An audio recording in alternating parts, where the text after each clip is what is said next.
नमस्कार, मैं शाश्वत आज उपस्थित हूँ आप सभी के सामने एक खास टॉपिक को लेकर। तो आज हम बात करने वाले हैं इंडियन पेनल कोड के बारे में, अर्थात भारतीय दंड संहिता के बारे में।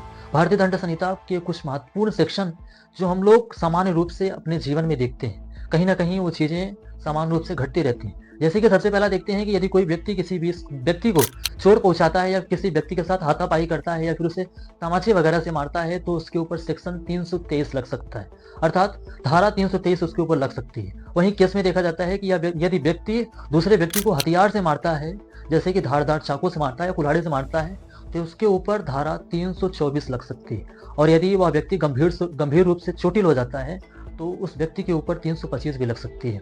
और नंबर दूसरा केस देखा जाता है कि यदि किसी व्यक्ति को गलत तरीके से रोका जाता है, अर्थात यदि कोई व्यक्ति कहीं जा रहा है और उसको आप जबरदस्ती रोकने की कोशिश करते हैं, यदि वो जाकर थाने में FIR दर्ज करा देता है आपके खिलाफ, तो आपके ऊपर धारा 341 लग सकती है।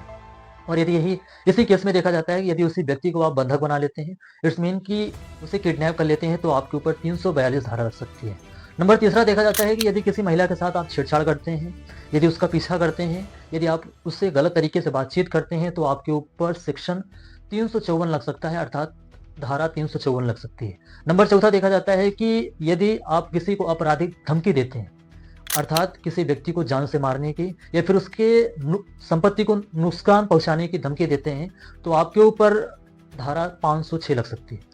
अर्थात यदि आप किसी व्यक्ति को जान से मारना या फिर उसके जीवन को समाप्त करने की बातें करते हैं, तो आपके ऊपर सेक्शन 506 लग सकता है। और जो सबसे मुख्य चीज है, नंबर 5वां देखा जाता है, वो है यदि आप किसी की चोरी करते हैं, किसी के घर में उसके सामान को चुरा ले जाते हैं या फिर किसी से छल करके उसके सामान को गायब कर देते हैं, तो आपके ऊपर 379 मतलब 379 धारा के अंतर्गत आपके ऊपर कार्रवाई की जाएगी।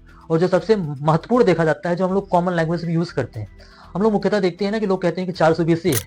इट्स मीन कि 420 होना इन द सेंस कि एक प्रकार का धोखाधड़ी वाला काम करता है। यह धारा जो धारा 420 है, यह उन व्यक्तियों पे लगता है कि जो झूठ बोलकर किसी के साथ स्कैम करते हैं। हम लोग कॉमनली देखते हैं, हम साधारणतः हर जगह देखते हैं कि कोई व्यक्ति किसी से झूठ बोलकर या तो पैसे ले लेता है या फिर आजकल साइबर स्कैम बहुत ज़्यादा होने लगा है, तो ऐसी चीज़ों में धारा 420 भी काम करती है। यदि आपके साथ भी ऐसा होता है, तो आप इन सभी धाराओं का उपयोग करके आप उसके खिलाफ FIR दर्ज करा सकते हैं और उस पर कड़ी से कड़ी कानूनी कार्रवाई करा सकते हैं। बाकी जानकारी आपको कैसी लगी, आप कमेंट बॉक्स में जरूर बताएं, तथा ऐसी जानकारी के लिए हमें फॉलो कर लें।